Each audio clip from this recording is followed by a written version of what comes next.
Hi, y'all. And guess what time it is? It's time to start using our crock pots. Kids are back in school. It's getting chilly outside. It's time to make some chili for football in the crock pots. It's time to make some nice warm beef stew, chicken soup. You just put it in there, cook it, and I like my Pioneer Woman one. I love it. I got it from Walmart. It's my second one actually, a Pioneer Woman.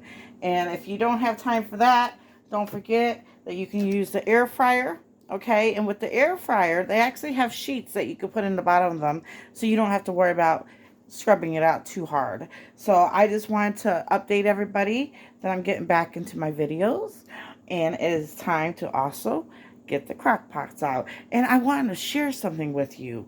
Um, these are made for me, and they are beautiful. Aren't they beautiful? And what I do is, when it's off, to keep them dust free, just lay it right on top. So I just want to share how you can do this at home too, to keep your kitchen a little cleaner, less clutter. Don't forget to like and subscribe.